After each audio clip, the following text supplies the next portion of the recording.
So we get through the 80s, we go into the 90s. My boy graduates from high school. This one was not planned. I buy him a motorcycle. That's his graduation gift. I get him a FXR. And all of a sudden, man, he's hanging out at the clubhouse. There was this big controversy. Little George's prospect, he's about to get voted in the club. Uncle Sonny says, well, does he have a fake ID? He's got a fake ID. And he goes, well, them, man.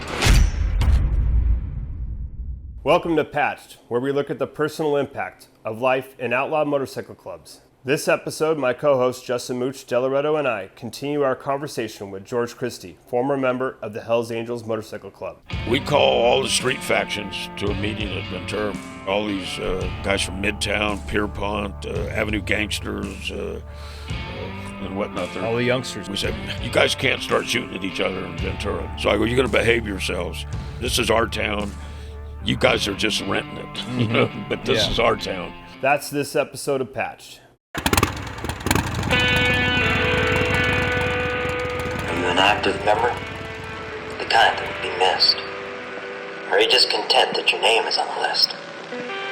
Do you attend the meetings and mingle with the flock? Or do you just stay at home and criticize and knock? Do you take an active part to help the club along? Or are you satisfied to just belong? To push the cause along and make things really thick? Or leave the work to just a few and talk about the clique? Think this over, brother. You know right from wrong. Are you an active member? Or do you just belong?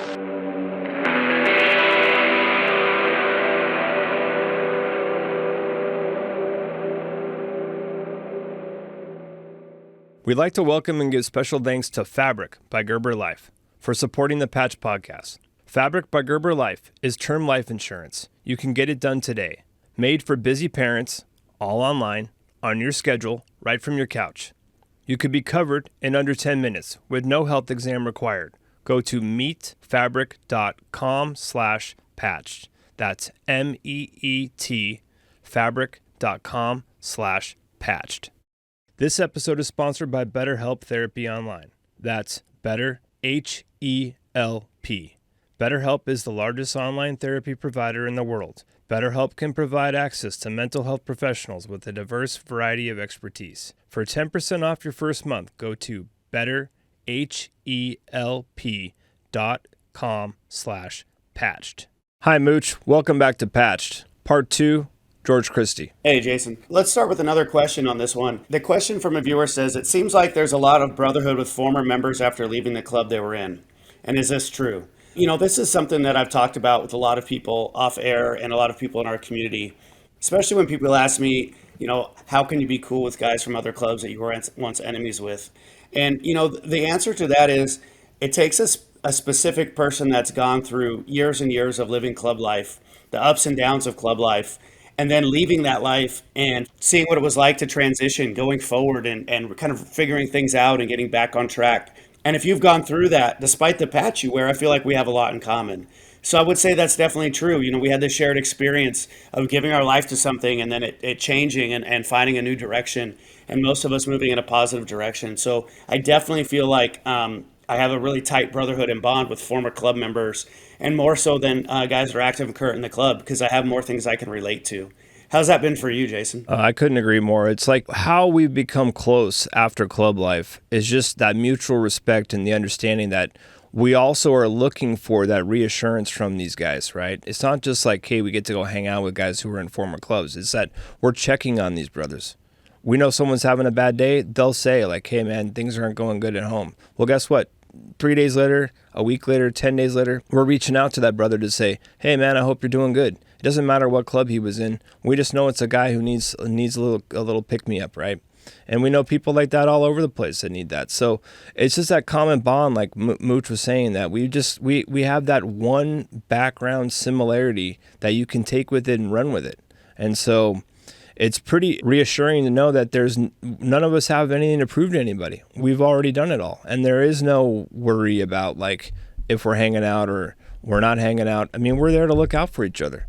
Everyone's got strengths and weaknesses, and we all We all put them right on the table. It's a good thing. All right, the second question we have is a viewer wrote, "Thank you for having George Christie on the podcast. I can't wait for part 2. What do you guys believe is the hardest part for George to face, being that he was a chapter head so long in Ventura?" And, after speaking with George, I would say, probably the hardest part is just this moving forward. Like, his lifestyle changed quite a bit. His whole life shifted in a different focus, and he had to figure out what to do next. Yeah, and just to add to that, like we've talked about in the episodes, nobody that's outside of the working club that you're involved in knows what's really going on with you, right? So when you leave the club, they still have this huge assumption that you're still in, right? So for a guy like George, living in Ventura, where he was the chapter president for 33 years, you can only imagine that when he walks the streets, goes, gets a cup of coffee, it's like nothing's really changed.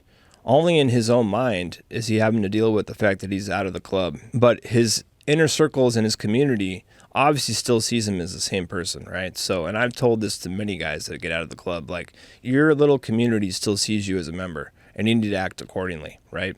That's the responsibility that we have when we get into these things, is that when you get out, you still have the responsibility that you're still somebody that held the patch. You're still somebody representing the club. So I think that has a huge weight on it. So for a guy like George, yes, a huge weight is still on his shoulders, even though he's not in the club today. So we also have a question, and the viewer wrote, "Even hard asses need a tribe. The hardest day is the day you realize you're not fighting your nemesis, but you're fighting your brother over rules that others break. But because of who they are, they become untouchable. Because of that choice, you're cast aside from your tribe." And that plays into a lot of what George talks about in his story. 33 years of providing service to the club in many different forms and functions, and to all of a sudden have it come, fleeting away from you, because the same guys you started out in the club with have now basically turned on you. And I'm not saying anything negative about anybody in the club. It's just the way that things go, right? You have a relationship with somebody and it can go south, right? And years later that can come back to bite you in the ass, right? So it's just life, and these are just life lessons, right? They're just when they're in the club, you're dealing with it while you're in the club. It's something that you're never going to forget, because it has to do with the patch you wear on your back, right? Your whole image. But there's people out there who are dealing with the same stuff on their own level every single day, right? So it's just about recognizing what you're going through and being in the moment. And then figuring out, like Mooch and I have said, how you're going to move on, how you're going to get past that, how you're going to regain the trust of people that you maybe turned away from because you were so involved in this one thing. So then that's what George was going through, that transition back into life, and getting back together with family, and just trying to figure out his own path. It's like when you're that figurehead for so long, and then it's away from you. Like anybody, a CEO of a company, and when he retires, like, what is he going to do now? So, all right, in this episode, we're going to get to the rest of George's story. So here comes part 2. Let's get to it. I want to get your input on something. Is you were talking about how the Hells Angels had people in charge of the media relations. And, the eras are way different now, but, we do the show Patch, we do some other stuff. You've been on some podcasts, and I see these comments that say stuff like, oh, old 1%ers, business stayed in-house, people didn't talk about club life. But when I look at it, I see Sonny Barger had a book while he was an active member. You guys talked to the media. You had media people ride along with you so they could write books. You guys were on talk shows. So what's your kind of take on that? When people say, that it was a secret lifestyle, but then if you really know about it, it was actually, you guys had the media involved quite a bit. So what's your kind of take on that? Well, my take is that there's always these people out there that perhaps want to garner some sort of attaboy from the club. Somebody wrote something to me a couple of days ago. "You're out bad. We don't want to hear what you have to say." We all get that one. And I go, "Well, your mom still talks to me." Yeah. You just come off with that. But look, I'll tell you, you're absolutely right. Hells Angels 79, Masters of Menace. I don't know if you remember that Rolling Stone article. Completely unauthorized by Sonny Barger. Sonny wanted his picture in the Rolling Stone, and he got his picture in the Rolling Stone. Sonny was a ballsy guy. He did what the he wanted. And Sonny felt that the club belonged to him. I always felt that I belonged to the club. And I mean, that's, people can say, oh, you never said that to his face. Yeah, I did say it to his face. And some of the things that transpired between me and Ralph before I left. Yes. I mean, it was, It got personal. it got real personal, squared off in the Oakland clubhouse. Papa had to kind of step in between. It got very personal. Sonny did some things that I think were completely inappropriate and selfish. The club never got the money for that book. He was supposed to pay the club a particular amount of money. His book got shot down, and then he went to Arizona. The book comes out. Wanted to make a movie. The movie got shut down. Goes to Arizona to the movies. Tony Scott was working on it. Was working on it, and Tony Scott and I became very, very close friends through my relationship with Mickey Rourke at the time. He got a big payday, man. The Hells Angels got zero. And he got a very big payday. I remember I was having it out with the 20th Century Fox lawyers, and I said, hey, man, you just can't take our trademark, our name and our logo. And use it for free. Yeah, what are you going to do, put it on a Happy Meal? And this was the end of the meeting. He said, well, what's wrong with that? And I said, because people died for that patch. Yes. That's what's wrong with it. And I said, as long as I'm in the Hells Angels, I said, I'll never allow it. I said, that movie will never get made. And I apologized to Tony Scott, but I came up with an alternative idea for the club, and Tony committed suicide. I don't know what happened. It was very sad. It was very sad. I know a lot of people know the history with you and Sonny Barger and stuff. And I want everybody to know that I got a phone call the night before he died, man, and I came that close to calling him.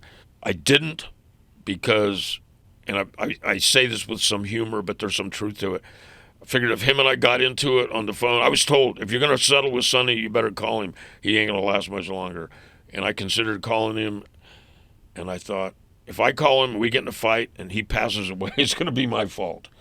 So I didn't call him. Yeah. I didn't call him. And, people can say, he's full of or whatever. That's honest to God truth, And I got the phone call. I sat up all night, and I wish we could have reconciled. But anyways, I'm sorry. I just don't want people to think I'm on a Sunny stomp. No, for sure. And we don't need to get too far into it because you've covered it on a lot of other podcasts. But what we'd like to do on this podcast is talk about what it feels like when you decide that your time's up in the club, and you end up moving on. What kind of things were happening when you were like, hey, this might not be for me anymore. I'm thinking about stepping out. Well, it took me 2 years to make up my mind. So you felt like there was a slow transition during that time? I didn't talk to anybody about it. I kept it within myself. I know the day after Robert Poland called me, and he goes, Jesus Christ, George. He goes, say it ain't so, And I said, no, it's so. And he goes, why didn't you call me? And I said, why do you think? And he goes, because I would have talked you out of it. Yeah, we had talked him into staying for a while, huh? I go, that's right, man. And I said, I can't. It was time for me to go. For people that don't know, like when you're in the club and the club is big, like Mooch's club or our club, and you were close with people that aren't in your charter, right? They're closer sometimes. Yeah, you're closer with people that are not in your charter. So you have these relationships with guys that might be in another state. They might be in the north part of your state, the south part of your state. So you're not with them on a weekly basis. So like for George and Robert to have that conversation, and for Robert to say, I would have talked you into it. Well, you're not with Robert all the time to have that person to bounce things off of, to discuss what's really going on. So it's like by the time Robert would have been able to talk to George has already been thinking about this for months and months and months and dealing with it. And it's like, yes, I love all the brothers that reach out and say like, man, we could have done something or whatever, but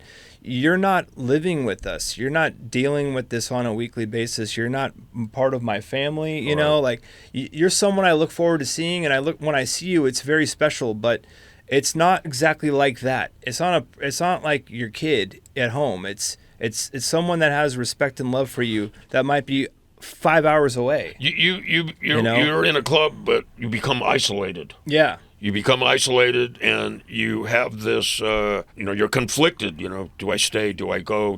Can I change it? You devoted your whole life to this thing. Yeah, and do I stay just because of the relationships I have with 5 or 10 other guys around the United States, or do I get back to focusing on what's right in front of me, 24 hours a day, 7 days a week, and what I really want? Yeah, what I really want. What I really want. It takes a lot of balls to take that So step. what was that you really wanted? I wanted the wars to all end. I had, negotiated with the Outlaws, the Banditos, the Mongols. Now we were getting ready to hook it up with the Vagos. That was all kicking off right at the same Right at the same time, this and the Vagos had been calling me and saying, "What's going on, man? Why the bad attitude?" And took it to the meeting several times, and I had one of the younger guys basically say, "Man, you're just an old man. You're soft, man." And I go, "It isn't about that, man." Yeah. I go, "I wish you guys could have experienced what I experienced in the 60s and 70s. I go, that's what I'm trying to accomplish here. That's what I want. That's my vision, and that's why I do the things I do." Those core values. Yeah, and Yeah. it's like, it's a very unpopular position. Oh, Very unpopular position. And, you bridge these relationships with trust in the Outlaws. I'll tell you my last conversation with Taco. yeah. George, he goes, "Who threw the grenade through the so-and-so's window?" I go, "I don't know. Harry, I don't know who did it, man." And he goes, "Well, when you find out, give me a call." Yeah, And he because goes, you "I got can't nothing control. to say to you." You can't control the entire group. Same And- thing with yeah. the Banditos, And It's, the entire group, we're dealing with so many things when you're trying to deal with peace between clubs. You've got younger guys trying to prove themselves to older guys within their own charters, within the club, right? So like George said, he mentions a few names. Well, those guys are like put up on pedestals. They're heroes within the club, right? We always take the violence and we put it up as like a gold medal, right? Let me tell you how far I came with Taco. Spike O'Neill was pushing the war, and he was telling Taco, "We all look weak, man. Christie's talking circles around us." Was Spike in prison at this time, or was he still out? No. This is when Spike was running amok, man, in the Midwest there, or wherever you want to call it. And this is how close I'd got to Taco. He called me and told me, he goes, "Are you getting any pressure?" And I go, "Yeah, everybody hates me, man. And everybody thinks I'm weak." And he goes, "Man, I'm under a lot of pressure." And he told me from Spike. And I have complicity in this as well. We yield to one man. Taco dies in prison. Spike's in prison for life. I don't know if he'll ever get out. And, I walk away from the life that I loved and helped build here in Southern California. Yes, the And whole culture. It was like a divorce, man. Mm-hmm. And that's kind of what I wanted to pull away at that thread a little bit is all of us lived that lifestyle for quite a while. You lived it for most of your adult life, right? And I remember for me, when we put that patch on, we're risking death or jail every time we put it on. Every time. You mentioned something that really resonated with me, is you started to feel isolated. And when you start no longer adhering to the morals and values of the newer generation, you're feeling isolated, you're not feeling the brotherhood, you're missing out on those old times of being on your bike and partying. It gets harder and harder, at least it was for me, to put that patch on because it was harder and harder to believe in it. Mooch, you're 100% on. I remember pulling out of a gas station. This is when I first started thinking of this, and I saw people looking at me, and I thought, I wonder what they really thinking about me right now. Yeah. Because there'd been a lot of stupid stuff done, and I remember being a Hells Angel and people being in awe. Now The respect that it carries. Yes, and Yes. now I'm feeling like, I'm Yes. not sure what those people feel about Exactly. me. Right? Because you're also having doubt about what's going on. Yeah, and and are it's we like, heading in the right direction? yeah, when you're young and you're in the club, and if you're on the right track, like Mooch, George, myself, and a lot of other guys, when you're putting in the work to make the club run, like I always say, not putting in the work to create chaos and fragment it. When you're putting in the work to get it to go, you're so motivated and you're so into it and you feel so good about what you're doing because you're like, this is a way for me to justify to all these people that are looking and say, I can't believe you're a part of this 1% of motorcycle lifestyle. But you're saying that there's great men in these great men in these clubs, that we're doing good things, that there's a lifestyle here that we're trying to hold on to. And then when things like this come about, it it all up and it sets it back 20 yards. And you have to start back over, and so to do that over and over and over Right. again it's exhausting. Have you ever considered, like I've considered starting another club, but I just don't know if I've got the juice to do it. And Mooch and I have talked to so many guys that have done that over the years, and it's the same. I don't think it's any different. I think the issues we had, I mean, not to say that we all had the same issues, but the things that drove us away from that lifestyle, I think, are in pretty much every club now, Yeah. And like something you said was important to me is the direction of the club, right? And I feel like we were involved and our own eras and our own stuff, but we were involved in helping the club go in a certain direction. And when that club shifted, it got to the point where you had to ask yourself, how much can I do to shift this back? And not only that, but I started feeling like no one wanted it to shift back. Yeah. Well, I and think then it you're was right. like, now am I being selfish by trying to put this back to my morals and values when everyone else seems to be pretty happy with the direction it's going? And that's when I really had that piece where I was like, well, maybe this is no longer for me. Are they really happy, Mooch, or do they think they're happy?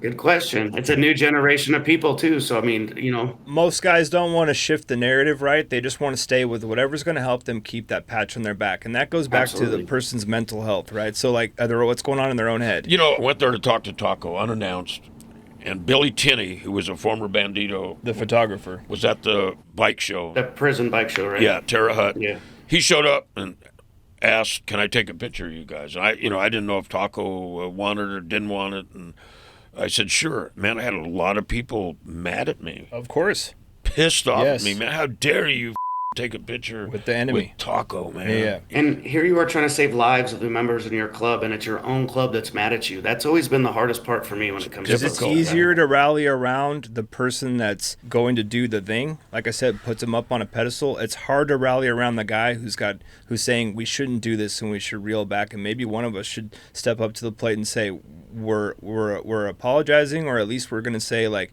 hey, we need to be the bigger person in the room. That's not the popular position. It sucks. Yeah, it's a very unpopular. Peace is a very unpopular subject. You can get it. You can get it from Absolutely. the backdoor conversations. I used to have guys come up to me and call me on the phone and say, "Jason, I'm rallying around what you're trying to do, but I can't go to a meeting and be standing next to you." And I go, "I get it. I understand it." Well, we've all been there, right? The guy agrees with you behind closed doors, but when it's time to stand up in church, he's staring at his shoes. Yeah, Of they won't course. do it. Yeah. And I get it because, like, mentally, I'm willing to lose that patch for what I'm doing because I had a balance in my life. But, I have no anger towards those individuals. No. I have disappointment, perhaps, Definitely but disappointing. I don't have anger at them. I think, man, yes, what happened? what happened. But as we look back at it, right, you can understand like that guy wasn't prepared to go 100% down that direction to give up what they love so much. And right? if you can't give it 100%, what's the point? Exactly. That's where Yeah. I get stuck. Is all of us were vocal guys in our club in our time because we thought it was right. We were trying to do the right thing, whether it was popular or not. What's going to happen? In Europe, they're going after the banditos. I saw some press releases a couple of weeks ago. they're going back after him in Texas. They're again. going after the banditos. They say this hopefully is the end of the banditos. I mean, that's Yeah, pretty. look at Australia. Look at the laws in Yeah. Australia. Yeah, you can't even wear flight tattoos, can you? No, you can't hang out in groups of 3 or more. And those guys in clubs can't walk into a liquor store, a tattoo shop. They can't go into any of those places that they've deemed as like it's gang affiliated or gang owned or any of that stuff. So like, no, it's just they really figured a way out in Australia. And I always worried when I was in the club that they were going to figure out how to do that. It was going to go to Germany next, which it was working there, and then it was going to come to the U.S. because And they're doing it in Germany right now. Too. Yeah. So, it's like- been on and off in Germany for years. So it's ever on since it. I was in the club. It's on its way here if they ever figure that out. Well, I think they will ultimately figure it out. Do you think there'll ever be peace between clubs? I don't know. It's a big step. I can't see it, but I'm a little jaded. I'm with you. I think it's a beautiful idea, but I don't know if it's going to happen. What I've always said, or the way I feel, is it's not going to be. It can't be 2 clubs figuring it out. The top 4 clubs have to get on the same together page because it doesn't work. What's missing is guys like George that were around when you could go party from clubhouse to clubhouse. These new guys don't know what they're missing, right? Yeah. Like when I was in the Midwest, I'd go out with the Mongols, and then we'd go to the Sons of Silence clubhouse and party Right. there. And on the way home, we'd stop by the Outlaws clubhouse. That was and almost party there. more fun. Yes. It was than awesome. That was more fun than going to like a strictly club party with your own brothers. It was fun to go. Like the first time I met the losers, man, I was like, This is a great time. Yeah. It was awesome. And Oregon was really good at that, coming up in the Oregon, because those smaller clubs, and they banded together and they all partied together. But this new generation, if all they know is F this club, F that club, and they've never had that, they don't know what they're missing. And so then what would be the point of setting it aside to get back to that if they don't know what they're getting back to? This episode is brought to you by Prize Picks. You and I make decisions every day, but on Prize Picks, being right can get you paid. Don't miss any of the excitement this season on Prize Picks, where it's good to be right. Football season is so much fun, and it's exciting to figure out which players will do the best. Yeah, man, I really love watching college football as well, and to see the young players and all the school rivalries, it's a really good time. I know you do. And now you get a whole new set of schools in Georgia. Yeah, they're great out here, but I'm not going to be forgetting about Oregon either. It's a lot of football to watch. And Prize Picks also offers injury reboots. If one of your players leaves the game in the first half and doesn't return, Prize Picks won't count it as a loss. Exactly. You can still cash out if your lineup isn't perfect with FlexPay. You can double your money, and even if one of your picks doesn't hit. Download the app today and use code PATCHED to get $50 in lineups after you play your first $5 lineup. That's code PATCHED to get $50 in lineups after you play your first $5 lineup. Prize Picks. It's good to be right. The dangers of motorcycle riding is something we always consider but never really want to talk about. Yeah, another thing we avoid talking about is life insurance and protecting the family, but both topics are relatable to riders. Yeah, man, I know that you have 2 kids with one in college, and it's got to be high on the list of your priorities to make sure they're protected if something were to go wrong. Before we had the kids, I kind of put that stuff off. Now it's just not possible. So I was happy to learn that Fabric by Gerber Life makes taking the first step easy. Getting started can take only 10 minutes. That's really cool. I need to check into that and see how best I can make sure I take care of Ashley if something were to happen to me. Plus, brother, you're in great shape, so it's a perfect time to lock in a great rate. Easy website to deal with, and they also have digital wills and investment tools. Fabric by Gerber Life is term life insurance. You can get it done today, made for busy parents like you, all online, on your schedule, right from the couch. You could be covered in under 10 minutes with no health exam required. Yeah, and even if you have life insurance through your actual employer, it may not offer enough protection for your family, and it may not follow you if you were to leave jobs. So Fabric has flexible, high-quality policies that fit in your family's budget, like $1 million in coverage for less than $1 a day. The best part, there's no risk. A 30-day money-back guarantee, and you can cancel at any time. They have over 1,900 5-star reviews on Trustpilot, with the rating of excellent. Yeah, guys, there's really no time to wait on this one. You never know what's going to happen down the road, so get started by taking care of your family's future with Fabric by Gerber Life. Join the thousands of parents who trust Fabric to help protect their family. Apply today in just minutes at meetfabric.com/patched. That's meetfabric.com/patched. MEET fabric.com/patched.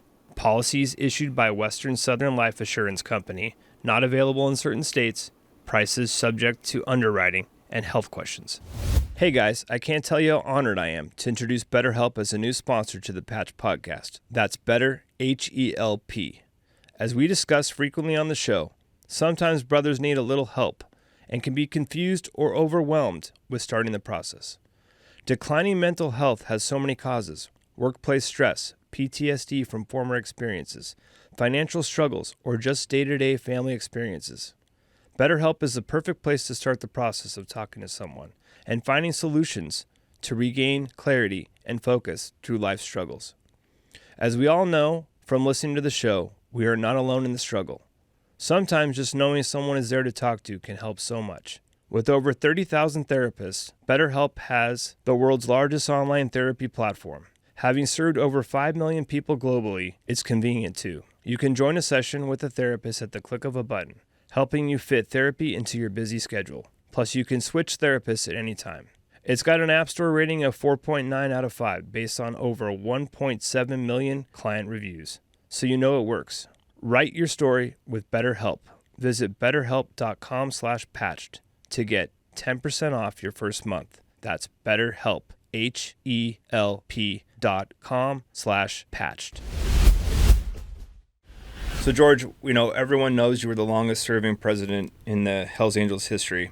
How did you pick your crew, or how did that crew come to find you? And over the time, how did you see it change as you went through those decades, the 80s, 90s, and early 2000s? Well, old man John picked me for his vice president after Ray's tenure was over, and we all know what happened to Ray.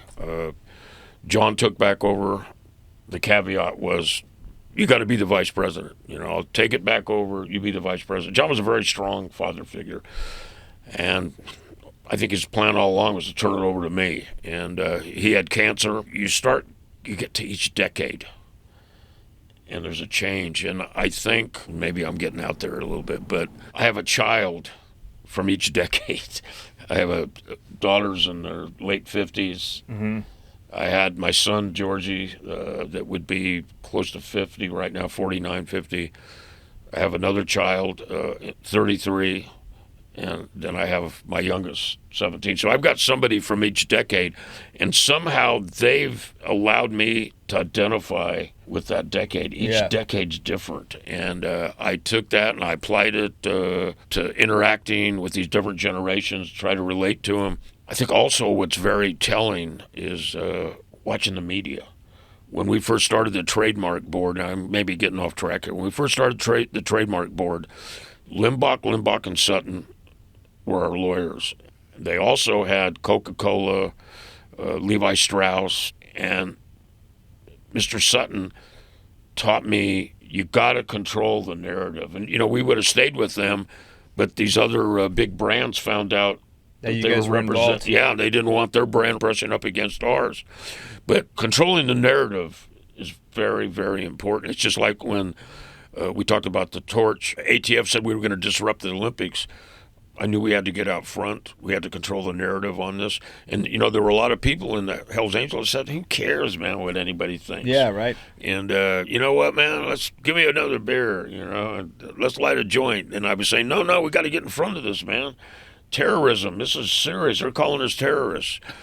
So I got a big insight into the trademark board when I was there. Like, they were telling me you got to control the narrative, and you got to watch the media, the tide of things. It ebbs and it flows, and you could always tell when there was a big investigation coming or a possible bust on the horizon. So going back to your group in the 80s, that when you formed Ventura and those group of guys that you had 1978, and those group of guys that were in the charter right at that time. Right. How did that transition into when you got into the 90s? Because I know when you got into the 90s, the Pierpont guys came into. Okay, so I handpicked the guys. We come up. Where'd they all come from? Los Angeles. 6 guys, 7 guys, and they slowly drop off. And as they're dropping off, we're pulling in new guys from Ventura that are from that area, that beach culture. So we get through the 80s, we go into the 90s. My boy graduates from high school. This one was not planned. I buy him a motorcycle. That's his graduation gift. I get him a FXR. And all of a sudden, man, he's hanging out at the clubhouse. David Ortega comes to me and goes, who's out there? And I go, no. And he goes, Little George is out there. He goes, what the is he doing? And I go, I don't know, ask him. And, we bring him in the meeting, and, he tells us. And I'll tell you, his biggest probably detractor, if I remember correctly, I would say Johnny Angel was really against kids, young kids. Fathers having their sons. Yeah, really against it. And you know who was for it? Uncle Sonny. And, Sonny came into the meeting, and, there was this big controversy. Little George's prospect, he's about to get voted in the club. Or maybe he was just, I don't know. Anyways, he's either making a prospect or a member. Uncle Sonny says, well, does he have a fake ID? He's got a fake ID. And he goes, well, then, man. And then he goes, would you guys forget what it's like to be young? Look at Flash. Yeah. And he goes, you guys forget? He goes, I was 17 when I got in the Hells Angels. And, he kind of shut the room down. So we get into that era. Now the phenomena of drive-by shooting starts. So this is serendipitous. This isn't planned out. So we call all the street factions to a meeting at Ventura, and we say, man, you guys can't start shooting at each other in Ventura. This is our town. You guys are just renting it, but this is our town. And I go, 2 or 3 years from now, you guys will all be married and working the 9-to-5 job. And I go, we'll still be doing this. Yeah. So I go, you're going to behave yourselves. Well, out of that meeting, 1 or 2 guys from every one of those street factions start showing up at the clubhouse with a bike. And next thing you know, you've got all these guys from Midtown, Pierpont, Avenue Gangsters, and whatnot. All the youngsters. They're all coming around the club, and Little Georgie's kind of leading them all. And then we get some real stand-up guys like Sabian and Vince. At that time, who was still left in the charter that was from the older period? David Ortega. David Ortega was. Me. And, David Ortega and Little Joe had known Georgie since he was like a kid. Like, I took Georgie to Bass. Little Joe from Purdue, right? Yeah, he was like, he could have been a Ventura member. I mean, he was there all the time. I took little Georgie to Bass Lake. He was 3 years old, man. First I took him, threw him on my tank, and took off. My wife and I were fighting, and she's thinking, I'm going to use him to keep you home. Yeah, you see, so I'll take him with us. Yeah, and he had his had a little bag over him and his sunglasses, and he goes, "Daddy, aren't you going to take me?" And I go, "Yeah." And I threw him on my tank and took off. Man, she was like her face dropped, But so he'd been around the club since he was 3. Everybody knew him, and he starts bringing these other guys around. The people talked a lot of behind my back, behind Ventura's back. But there's a tape of Cisco. I don't know if you've heard it. He talks about how cool the young guys are from Ventura. It's on my Instagram. That's awesome. And it's a tape. I think he's talking to Big Al and Moldy Marvin, and I don't know whoever else is there. And he's just saying how cool it was that it was a shot in the arm for the club. It changed the whole culture. It changed the whole culture for a lot of clubs at that era. Yeah, all of a sudden the style of dress was different. I mean, the types of I would say the type of Hells Angels you see now, the baggy dickies and all that stuff, that came from that generation of people, and that affected Vagos. That affected every club. Mooch, I got to tell you, I'm up at the officers' meeting. What's the problem with them? I don't like their music. I go, is that a good reason not to want the club to grow? Yeah. I go, what else don't you like? I don't like them wearing tennis shoes. Well, I go, if they wreck, it's on them, man. Yeah, because I was a ankles. boot guy, Yeah. And he goes, I don't like the baggy shorts. And I go, look, man. Look at that now. I don't know what to tell you, man. Yeah. And I said, but I will tell you, if you call them out, you're going to have an issue, And so first they tried to mud check some of the youngsters, and some of these guys are snot slingers, man. Yeah. They've been fighting since they were in high school, and I just schooled them. I said, hit somebody, let them get up. Yeah. None of this bull.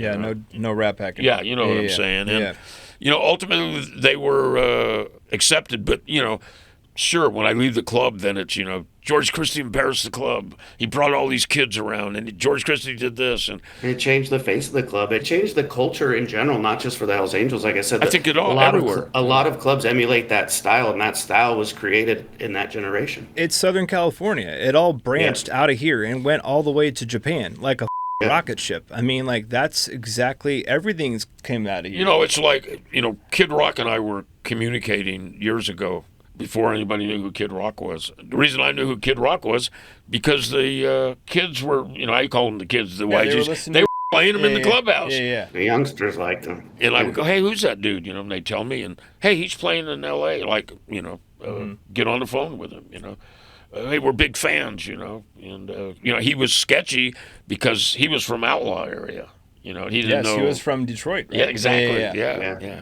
But, hey, I was proud of those guys. They were some of the most solid guys that I'd been around in a while. Most of them were gone, but they left after I did. And a lot of them told me, man, when I saw how you were treated after 40 years, I thought, man, I don't want to do that. It's a lot. Let's talk about, what Mooch has been bringing up. How did you deal with it mentally? The club is now gone, right? You're getting back adjusted to your family. How was that reintroduction? We've had some people get on our show and say it was like prospecting for my family again. Well, I immediately got indicted. Okay. So right back to it. Yeah. No break. Just when I thought I was out, they pulled you back in. You had a little forced timeout right there. No break. Yeah. I 3 weeks later, I get arrested. There's a murder contract on you, Christie. You're not going to make it without us, and you're a dead man. They thought they had you. They thought they had something there. Yeah, and I go, well, you know what, man? I take my chances on the street. Yeah. So this is an interesting story. So the case goes on for almost 3 years. My daughter's chipping away at it. Finally, things unraveling slowly but surely. My daughter gets the judge. They don't do this in the feds. They give me credit for 2 years house arrest. They go, okay, we'll give you credit, but we're going to send you to Texas for a year. You got to do some time. So I get to Texas. The banditos are all in there waiting for me. There's quite a few of them in there, a handful of them. You know what I'm saying? Quite a few, 6 bandits that's a lot. Yeah. And they're waiting out there for me. And they said, "You want to lock up?" I'm not locking up, man. I got to take me out there. And so they escort me out there. There's this really cool black lieutenant. He takes me out there, and everybody comes up and they're hugging me, and he's like, man, you know. Like, how do you know these guys? Yeah, he just walks away. He's just shaking his head, walking away, and I wind up bunking up with one of the Bandito leaders, and so I'm in the cell with him, and this is probably 4 months later, 2 months later, and we're talking about politics of the club and whatnot. I find out he's the guy that got stabbed in Arkansas by the Hells Angels. Oh, I remember that. And now I'm sharing a room with them. cell with him, and it's just weird circumstances. It's a small world. It's a small world, and I don't know if I answered your question. So I came home and died in 2011. I'm a no good, dirty son of a bitch. And then Sonny says I testified against him. I mean, he's actually telling people this. And Sonny calls the Banditos, and they say, run him off the yard, make him lock up. And basically they said, you make him lock up. We're not going to do it. He's here, he's getting along with everybody. He's not their boss. Yeah, and so I come home. I'm a no good bastard. I'm out bad. Which later becomes the new normal. Yeah. Yeah, all three of us are out bad. Yeah, I know. And then I come home and I realize I not only lost my club, I'm losing my family. And, that's the beginning of the end of that 20-year relationship. And I wind up put out my second book. These guys, talk about timing. These guys in Spain see it, they like it, and they take me to Spain, and I started a new life in Spain. And so what was that like? Did your relationship with your daughter get really strong, like, after you got out and you said, I'm like, very close with my daughter and my youngest boy. So I go to Spain, I'm working on this movie over there, and the script, and we're rewriting stuff. I run into this little bike club called The Unknowns, and these guys are like the question marks, man. That's the era they're from. And the movie's slowly unwinding because of, it's an episodic TV show, and it's slowly unwinding because of COVID. And I'm thinking seriously about staying there with these guys, and I'm hanging out with the Banditos now. And, in Spain. Yeah. And every once in a while I run into the Hells Angels, and I'll tell you two Hells Angels stories. One guy, they nodded at me. No bad energy, they just nodded at me, acknowledged me, I nodded back, and we just crossed paths. Another guy, it's like 5:30 in the morning. I get up, I'm there by myself. Yeah. I'm up exercising, I get up, I'm doing my morning walk. I don't run anymore because my hip replacements. I do my morning walk, and this big dude with tattoos all over him keys in on me. And people, they stop partying there in the morning about 5:30, 6 o'clock. I mean, they party all night long. And this guy comes up to me, and he goes, George Christie? And I go, oh, here it comes. Yeah. And I go, yeah. And he goes, man. And he goes, come on. And he puts his arm around me and he puts his camera out. I go, hey, man, you can't take a picture with me. Yeah, you don't get you in trouble. And he goes, trouble. I can do whatever I want. Yeah. Because I'm a Hells Angel. And he goes, I don't take my orders from anyone. And I said, okay, man, it's your problem. Yeah, it's your thing to deal with. I mean, Yeah. like, because, Europe looks at the Southern California culture. If they saw somebody with a California bottom rocker on, for our listeners at home, that was like someone who came from the Mecca. You know what I mean? I mean, like, if someone had a California rocker traveling in Europe or anywhere that wasn't here in this country, they were from the original. I've been to Europe as a Hells Angel. Yeah. And it's quite Carte an blanche. experience. Yeah. It's quite an experience, man. Everyone's excited that you're there. You're part of it all. Yeah. Let's get into the Hollywood time. A lot of our viewers at home are going to be like, wait. Did he mention Mickey Rourke before? So, like, tell us what that was like. Mickey Rourke and I became getting to know all those people in that scene. Well, really, really close friends. I'd go down to hang out with him, and Arnold Schwarzenegger's in this place, Cafe Roma. Stallone's there. I'm there with Mickey.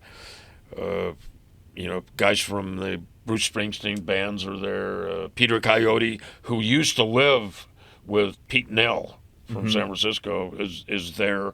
I mean, you got all this stuff happening, and I'm like right in the center of it. You've got guys that we're part of Mickey Cohen's crew, the gangster. I mean, it's got all this stuff happening. Mickey and I are hitting all the nightclubs, Johnny Depp, and all. You're running into all these people, and Mickey's like a James Dean of the acting at that particular point in time, and I'm there with him. Drew Barrymore's out there partying, and I become friends with Princess Margaret. She would come and see me, and then her security. I mean, she was a righteous princess, and she'd have this heavy security, and she would tell them back off, and they'd have to back up. And this is a great story. So she goes, "You want to with them?" And I go, "Well, how's that?" She goes, "I'm going to jump on the back." She goes, "Just take off." Yeah. And so she jumps on the back of my bike, man, and we take off. And, we're gone for like 10 minutes, and these guys are... They're frantic. Yeah, the princess is gone. Yeah. The Hells Angels have abducted the princess, So what was it like going to Hollywood and being in that scene? Tupac, Mickey's friends with all these people, And Mickey's a guy, you go to France... He gets mobbed over there. He goes to Italy. He gets mobbed over there. And here, people are somewhat conservative to that. Yeah. With that, but he's a big deal. He's got his candy store. I can't think of that. She became a famous actress later. She was one of the waitresses in the candy store. Mickey, Steve Jones from the Sex Pistols, myself. Uncle Jack from Breaking Bad, Michael Bowen, we all take a picture in the candy store, and they ask the waitress to step out because she's unknown, and then later she becomes one of Charlie's Angels. She's like this big movie star now. Cameron Diaz. It's Cameron. So she Cameron was working. Diaz. She was working as a Cameron waitress. Diaz was a waitress, and Terry, who was the bass player, he was a studio bass musician, but he played for Ozzy and all these different bands. He's in there.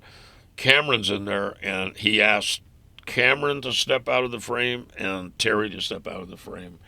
And Terry and famous I laughed. People only, and they kick out they kick out Cameron Diaz, and we still laugh about Yeah. that. But so what was it like going down there? It was like you're a carte blanche, man. You're this normal guy who grew up in Camarillo, right? You join a motorcycle club for the love of the thrill of it all. Next thing you know, you're running with the torch. After that, you're hanging out with movie stars and rock stars. And trying to balance family and all the other on top of it. Mickey Rourke, he made that movie with De Niro in New Orleans. So he's going to make a new movie in New Orleans called Johnny Handsome. And he said, tells a movie studio, you got to fly George down because we're talking about a possible film in the future. And so limousine picks me up, first class tickets to New Orleans, best hotel. I mean, was a lifestyle. Yeah. Tony Scott calls me up. I want to talk to you about the project. I'm going to send a limousine up for you, George. I'll ride my bike down. No, I'm going to send a limousine. Special. Make it feel special. Yeah, I'm going to send a limousine for you. And, I go out to dinner with Tony Scott. Who comes and sits at the table? Joe Pesci. He wants to, I heard you're making a new movie, Tony. And anything in it for me? They're networking, and you're there amongst it all. Yeah, and this is when Tony wants to hire me, and I go, Sonny's not ever going to let you hire me to work on that movie. But all that added up, right? And Mooch can attest to all this. All this added up. Like, we were just guys who were passionate about being in our clubs, and we did all this work for it. But for all the stuff that you had in your life, and then all of a sudden you decide you're going to get rid of the patch, and like we talked about, you're getting it's a big deal. It's a huge deal. Man. Yeah, it was huge, huge, man. It was a life-changing decision. Absolutely, and my life definitely changed. And you're mentioning all this stuff, and I've said to people, I was the Forrest Gump of the outlaw bike world. I was always at the right place at the right time. Like where they hand him the towel and he wipes his face, and the next thing you know, the guy makes a T-shirt with happy faces on it. It's like, just what the. Yeah, it continued and continued and continued. But Georgia, you know what? Is it still continuing? And I think that's a distinction. That's a distinction I want to make to the viewers and stuff. Is your success is continuing because of who you are as a person. And I think one of these things we've talked about, jealousy and these haters online and ex-members, is a lot of people looked up to you or me or Jason or whatever because of the title we had. And they thought, if I have that title, I'll get treated like they did. And then they got our title and they never got treated like us because we always been treated for who we are as people, right? For the way, what we put out there and the way we acted. And so patch or no patch, you're still doing these successful things because who you are as a person. And I think that's a good takeaway. There's a lot of truth to what you're saying. They misunderstand and misinterpret your personality, Mooch's personality, my personality, And they don't realize not only were these incredible things happening to us, but we were giving out too. Yeah, absolutely. We're giving to people. And I've always tried to give to people.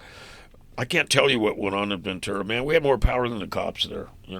People didn't go to the cops. They came to us because they knew they could get justice if they came to the Ventura Clubhouse.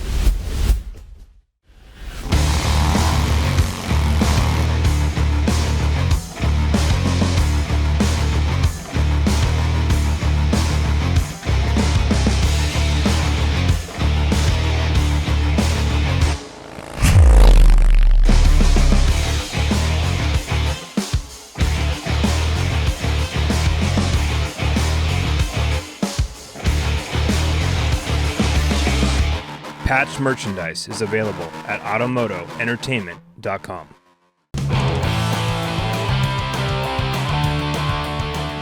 Hey, what's up, guys? This is Mooch.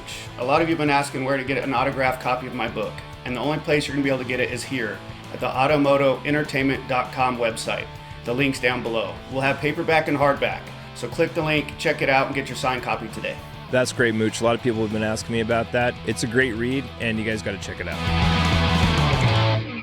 Hey guys, I'd like to welcome a new sponsor to the Patch Podcast, California Car Cover. Known for being the ultimate provider of car care products and world's largest custom and car motorcycle cover source.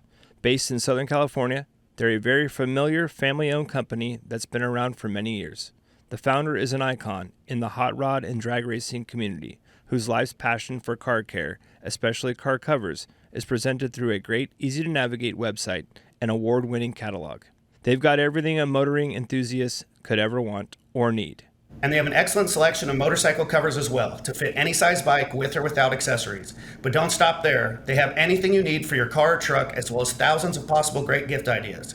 Just go to calcarcover.com and use the code PATCH10 to receive a 10% discount on any purchase.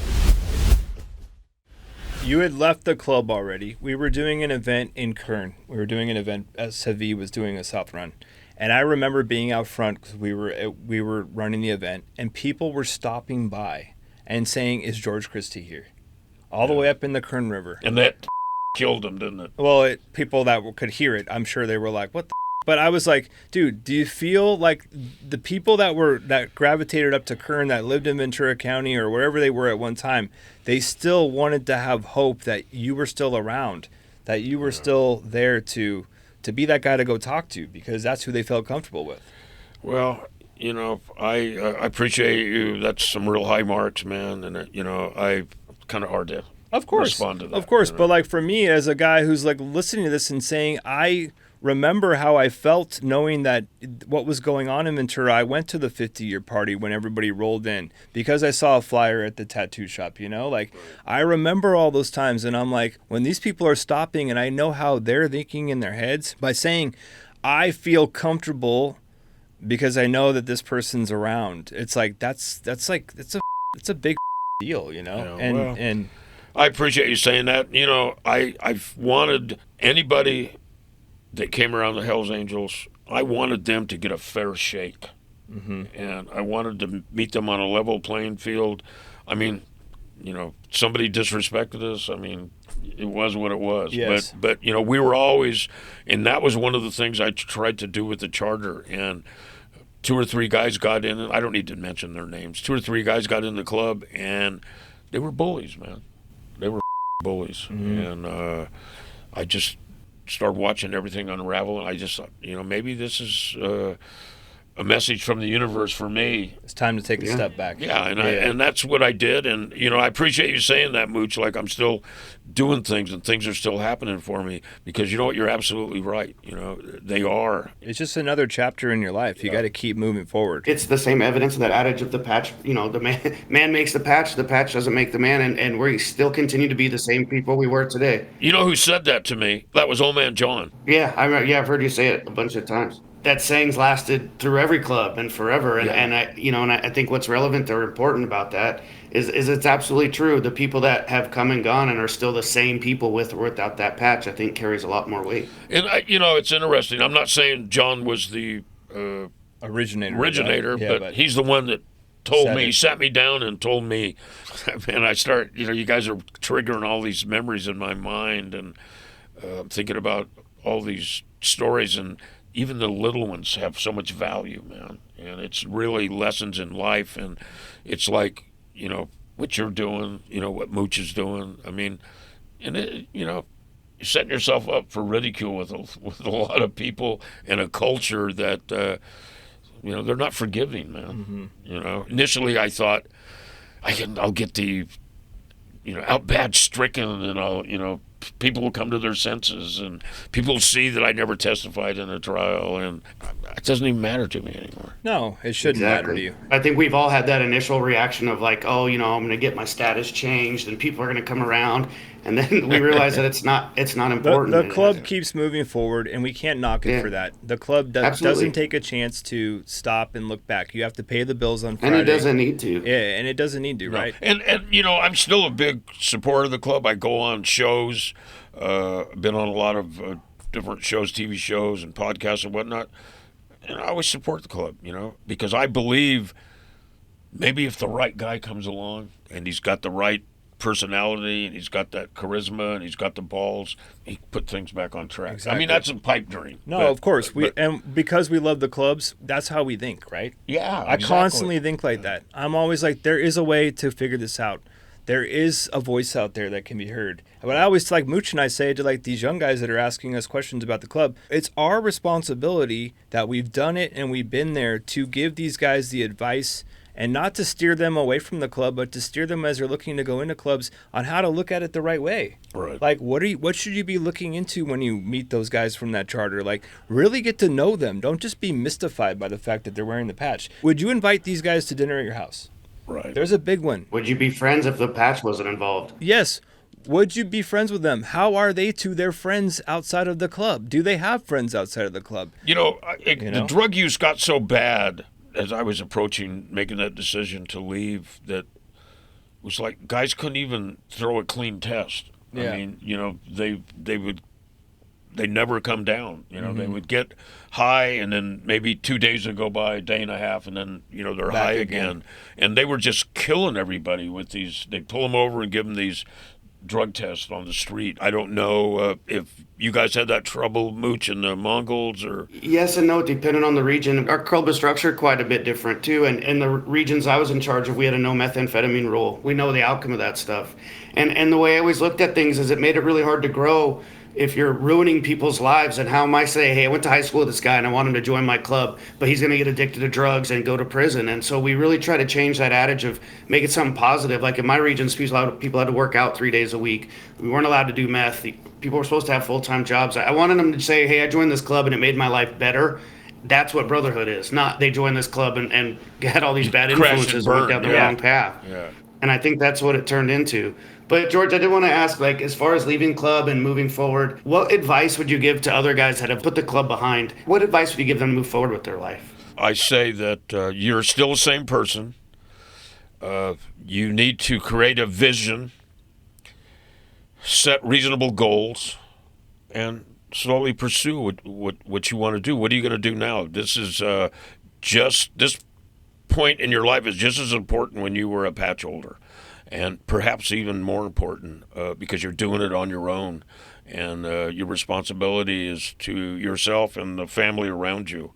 And you have to toughen up and not listen to the echoes of the voices out there. Every day. And I have a joke. I talk about I answer all hate mail if it's entertaining. I do. I answer all the mail, but if you write me and say that's exactly. not very creative. Yeah, there's not a response for that. Yeah, come on, give me something good, man. Tell me why you want to say you to me. Yeah. And I've had that dialogue with people, and this you may find ridiculous. I've wound up becoming kind of like internet communicating with them and kind of friends. Like, they're voicing their opinion. It might be harsh at first, but if you can actually talk to somebody and get down to it, maybe you can understand where they're coming from, and then they can get to know you. That's what the whole thing is really supposed to be about. Yeah, and it's like we going back to that, what we said in the initial beginning, the start of this. It's like we used to see another guy on a bike, man. You wanted to stop, and you wanted to talk to him. Yeah. You wanted to see where he was coming from and what he had going, and that was the culture, man. That was social networking before there was any computers. Yeah, exactly. No phones. No phones. No phones. Yeah. And it's funny. I've got all these photographs that people send them to me. I don't even, I don't know. I wasn't taking pictures. Yeah, I always wondered that. I'm like, how do you have all these old pictures? Take these pictures and send them to me, man. I've got people that did articles in newspapers and, photographers that send the picture. Please give me credit, Yeah. And I've got Chris Cafaro is a famous rock and roll photographer. And there's a picture of me kind of at an angle in front of the Ventura Clubhouse. That was in a magazine. Keith Richards was in it. Mickey Rourke was in it. I was in it. I still have the magazine at home. It's 50 of the world's, outlaws or something like that. And, they interviewed all these different people. And, like, he was a professional photographer. He took a whole bunch of cool pictures and, they sent them to me. And I just posted a picture of Robert Poland and a Ventura member. Did somebody send that to you? Somebody sent that to me a couple of days ago. I've never seen that picture No, of Robert I before. haven't either. Yeah. I haven't talked to Robert in years, but, what I wrote about him is I trusted him with my life. That's the kind of guy he spoke was. highly of you when we would hang out. That's the kind of guy he was. I mean, I trusted him with my life, and there were other people as well that I did, but Robert was another person that had a common sense level head on his shoulder, and when he talked about you, I knew that he saw that and he appreciated that, and that's why you guys had a special relationship. Yeah, I met him at the Fiddlers Convention. Yeah. And, he was quite a guy. Well, George, what kind of projects do you have in the works? I probably shouldn't say anything, but I will. I'll keep it limited. I've been approached as a consultant and a producer for a new TV show. Like a character-based show? Yeah. Cool. I don't know what's going to happen about power, politics, outlaw motorcycle stuff, and a lot of things that I've never said publicly. When we were fighting, like against Pete Wilson for governor, it was Barbara Boxer and Pete Wilson running for governor, and Dwight Yoakam and I, Mickey Rourke, Jay Leno. I mean, we were all against the helmet law, and what we decided was 21 and up. Make the helmet law for 21 and up. They can make a decision at that point. They can make a decision. They can get educated and make a decision. And I'll say this publicly. You guys get the scoop. Barbara Boxer was going to meet with me. She was running for governor. And the last minute, her advisor said, "You're going to meet with the leader of the Hells Angels? What are you, stupid?"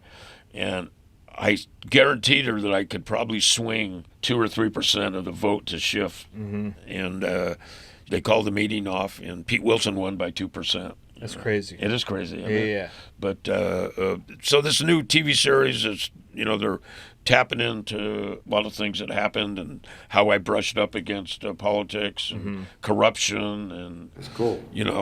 So we'll see. That's the latest. That's awesome. And you got some books out, right? I got a How new many book books coming do you have? out. I'm almost done. There's no personal life in it. I don't talk about initially I talk about my wife, Cheryl, and then Cheryl goes out of the picture, and the message to the reader is, you want to be the leader of the Hells Angels, or you want to be the leader of the Mongols or the Outlaws, this is the life you're going to live. There's no family. You don't think about your family.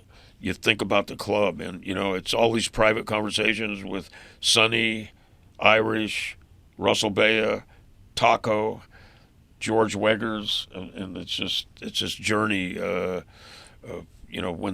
When the Outlaws came to town to kill me, things that transpired, and why the police had a moral and legal obligation to come to me. So I write about things I never wrote about. It's the same storyline, but You're filling in the blanks. I'm filling in the blanks. Yeah. It's like, man, you're in the room with me. Yeah. Now, and there's, like I say, I don't talk about my personal life. Don't even mention the marriage is, like, to Cheryl, just it ended. Yeah. And I Because don't that's where you jump off the cliff and you're just in the club scene. Yeah, it's all total 100% dedication. Consumption, 100%. Yeah, 100%. Yeah. Where can our viewers find those books at? Well, they're on Amazon. You go to my website. I sell them off my website. This new book, I don't know if it's going to go with the traditional publisher or if I'm going to self-publish. My daughter, who's my lawyer, is talking to my old publisher. Last book I did, I self-published. It has, I don't know, you guys have I don't Mooch know. has dealt with that with the books. I don't know what. Yeah. What do you like? Self-published or you like traditional publisher? I went through I had a traditional book deal, and man, it worked out really well for me. I mean, I still do a ton of the promotions on my own just because of Yeah, that's social what I media do, and yeah. stuff like this. But as far as like, I had a ghostwriter with it, an editor, a publisher. They do the networking, and it worked out really well for me. So Yeah, I'd like to really go with traditional publicists, maybe the guys I used to begin with. I just got a letter today from him. My book just was translated into Finnish in Finland. Awesome. It's on the top 10 list. So That's amazing. Yeah, it is. Yeah. I mean, it's crazy. And that book was written 10 years ago. There is such a culture of people that want to know about our culture. Right. And it's surprising. And that's why I keep reiterating to people is there's this responsibility on guys who've been in the clubs to hold themselves to a certain high regard when they're in public, right? Because we are part of American folklore. You know what I mean? And Absolutely. we're part of the world. Well, it's it's like jazz, man. It Yeah. originated here. Yes. In the United States, and it's worldwide now. I'm not talking about just the Hells Angel. I'm talking about the whole Yes. outlaw motorcycle Yes. culture. It's everywhere, and it's like I've got like a Patreon channel and a YouTube channel. I got my books, and that for me is to create a historical record Yes. of what happened. I don't want somebody 100 years from now, 150 years from now. Well, this is how I think Christie was thinking. No, it's all out there. I'll tell you Yeah. how I was thinking, and you can do what you want with it. You can buy the book and burn it, or you can, take the book home and try to get something out of it. I think this is probably my last book about the club. I might write another book about me as I made that transition and got out where I'm at now. I've got you're gonna love this one, you guys. I got a fiction book I wrote called The Night Stalkers, and right smack in the middle of it, I put a vampire. I got into this living in Spain, man. The old, I started thinking, man, what the if old world. Yeah, and I was thinking, what if vampires are real? And I created this book, Night Stalkers, and it's a bike club called the Night Stalkers. Set of circumstances happen, and they cross the path with the real Night Stalker, and the story How goes that all from there. transpires. Yeah. I love it. Anyways, that's some stuff I'm doing. I might write another volume of Mark. I don't know. I'm just playing. Yeah. I'm having fun, man. Well, we really want to thank you for coming on today, George. man, It's it's been really an honor to special. be here. It's really special. I've been And- watching you guys from afar and saying, why can't I be like those guys? Hey, we're trying to emulate you, brother. So, no, I really appreciate your time. And everyone that we talk to is always like, oh my God, I would love to talk with George Christie. So for all of our listeners out there, this is their chance to get to know you on a more personal level. Well, and we appreciate that. I appreciate you. Mooch, you got to come visit me, man. yeah, let's do that. I look forward to it. I'd love to meet you in person and pick your brain a little bit. So, maybe Jason will drag you out here over to my house one of these days. Absolutely. Yeah, let's do it. That'd be great. He's hogging you for himself. Mooch is in Savannah, so it's like just getting him to even where I'm at out in Tennessee is tough. It's like me Yeah. going to Pasadena for Oh, dinner. yeah, exactly. We're going to get all together soon. Thanks again, you guys. This portion of the podcast is brought to you by First Bank. Thanks, First Bank. Thank you, George. It was our pleasure to have you. Thanks, Mooch. Remember to hit the like and subscribe buttons below. Find us on Instagram at automoto.ent, at OG_Mooch, at Jason_Logan81. And for more info and episodes, go to automotoentertainment.com. And thank you for tuning in to Season 2 of Patched. Patch merchandise is available at automotoentertainment.com. The Patch podcast series is brought to you by Oak and Iron, Craft Cocktail Bar in Thousand Oaks, California, by Outdoor Creations, serving the Southern California and Nashville areas.